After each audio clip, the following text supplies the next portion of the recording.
नमस्कार दोस्तों, walk with चर्चा में आपका स्वागत। फ्रांस जल रहा है पिछले 3-4 दिनों से और पूरी दुनिया जो हमें ज्ञान देती है कि माइनॉरिटीज़ खतरे में हैं, वो इस लाल जिहाद के असॉल्ट को रोक नहीं पाई है फ्रांस पे। विश्व का सबसे डेवलप्ड देश, वहाँ के लोग इतने गुस्से में क्यों हैं, वहाँ इतनी अराजकता क्यों है, वहाँ सड़कों पे आगजनी क्यों है और लगातार है। भारत में बड़े से बड़ा प्रोटेस्ट होता है, वायलेंट इतना नहीं होता है। जहांगीरपुर के दंगे हुए थे, उसका रीज़न था मास मर्डरिंग हुई थी, लोगों ने अटैक किया था, दैट वाज 2 years बैक। लेकिन मेन कैपिटल में अगर बसों को जलाया जा रहा है, लाइब्रेरीज़ को फूका जा रहा है, दुकानों को लूटा जा रहा है, गाड़ियों को आग लगाई जा रही है, पुलिस वालों को जिंदा जलाया जा रहा है, so problem is not with France only. The problem is the mindset, जिसे एक ग्लोबली कनेक्टेड नेटवर्क ऑफ लाल जिहाद कहा जा सकता है। वो है, एक युवक को पुलिस ने गोली मारी, जिसके खिलाफ पुलिस वालों के खिलाफ एक्शन हो गया और पूरा फ्रांस जलने लगा और यूरोप के बाकी देशों में भी ये नफरत की आग फैलेगी। स्टॉकहोम पे एक जगह किसी ने कोई किताब जला दी और ईरान, इराक में, तुर्की में अगले 2-4 दिन में दूतावास को आग लगा दी जाएगी। कंट्रीज़ को अपनी एम्बेसीज बंद करनी पड़ेंगी और ये इन कंट्रीज़ में भी होगा, क्योंकि ये जो जिहादी मानसिकता के लोग हैं, जिनको आपने शरण दी है, वो अराजक हैं, आतंकवादी और अराजक तत्व के बीच के लोग हैं, nothing less if not more. तो ये चीज़ हम दुनिया को समझनी पड़ेगी कि ये एक देश या एक क्षेत्र की सोच नहीं है, ये ग्लोबल नेटवर्क है, एक मानसिकता है सेल्फ राइटियसनेस की, जो कि ग्लोबली कनेक्टेड है। उसको किसी देश, किसी जाति, किसी धर्म, किसी रंग, किसी भेद से मतलब नहीं है। उनका अपना एजेंडा है और जहाँ उनका एजेंडा चल रहा है वहाँ भी अराजकता है। ऐसा नहीं है कि वहाँ अराजकता नहीं है। अराजकता कहाँ नहीं है? सऊदी अरेबिया में नहीं है, क्योंकि वहाँ आपके मुसलमान होने से फ़र्क नहीं पड़ता, आपको सूली पे टांग के जाके आपके हाथ पैर काट दिए जाएंगे। ये रूल है। तो इसलिए एमिरेट्स में कोई प्रॉब्लम नहीं है।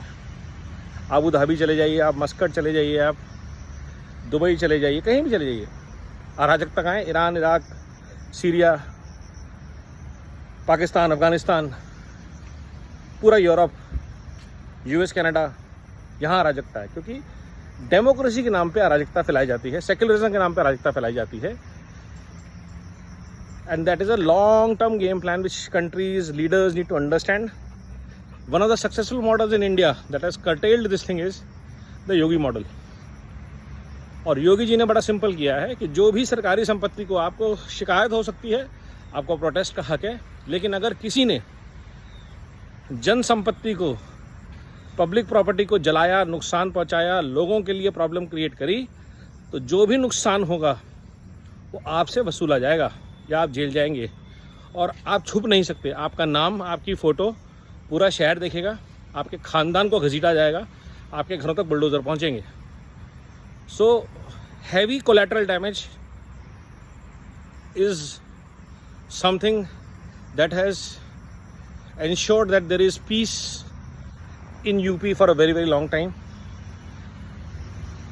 और यही तरीका है इस अराजकता की सोच को कंट्रोल करने का। कोई डेमोक्रेसी, कोई सेकुलरिज्म, कोई डिस्कशन, कोई एजुकेशन काम नहीं आ सकती। सिर्फ आप इनको रूल ऑफ लॉ को स्ट्रांगली इम्प्लीमेंट करके कंट्रोल कर सकते हैं।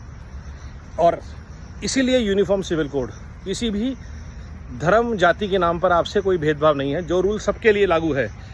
अगर सबको हेलमेट पहनना है तो आपको भी हेलमेट पहनना है, अगर सबको बेल्ट लगानी है तो आपको भी बेल्ट लगानी है, अगर सबकी बेटियों को बाप के जायदाद में हक मिलेगा तो मुस्लिम की बेटी को भी मिलेगा।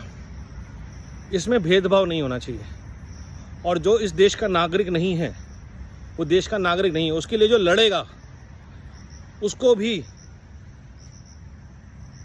भारत विरोधी शक्ति घोषित कर देना चाहिए, देश विद्रोही करार देना चाहिए। जो बांग्लादेशी और रोहिंग्याओं के लिए लड़े, चाहे वो MLA हो, चाहे वो MP हो, शरणार्थी हैं, अलग जगह पे उनको आइडेंटिफाई कीजिए, उनके नेम टैग्स बनाइए, उनकी मदद कीजिए।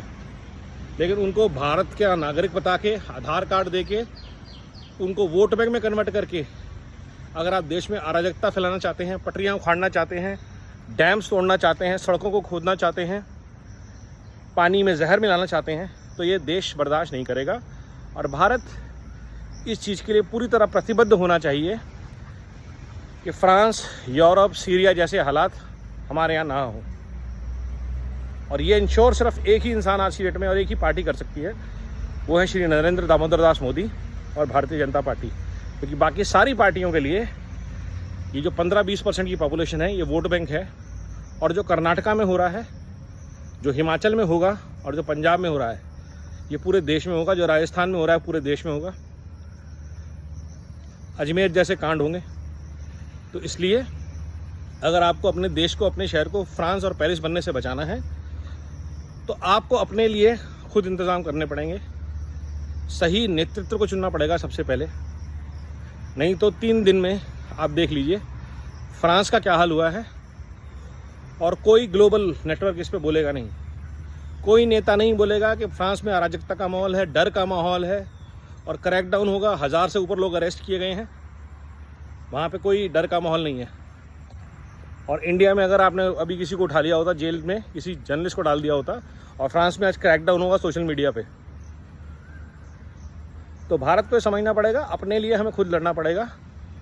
हमारे लिए लड़ने वाला कोई नहीं है पूरी दुनिया में। अपने देश की सुरक्षा, अपने संस्कार संस्कृति की सुरक्षा, भारतवासियों की सुरक्षा सर्वप्रथम, भारत की एसेट्स, भारत के इंफ्रास्ट्रक्चर, भारत की प्लेसेस ऑफ वर्कशिप, भारत के इंफ्रास्ट्रक्चर, सबको बचाने की जिम्मेदारी भारत सरकार के साथ हम सब की भी है। राज्य सरकारों के साथ साथ हम सब रेजिडेंट्स की भी है, भारतवासियों की भी है। अपनी जिम्मेदारी निभाएं, जागरूक रहें, आवाज़ उठाएं। धन्यवाद। वंदे मातरम। जय हिंद।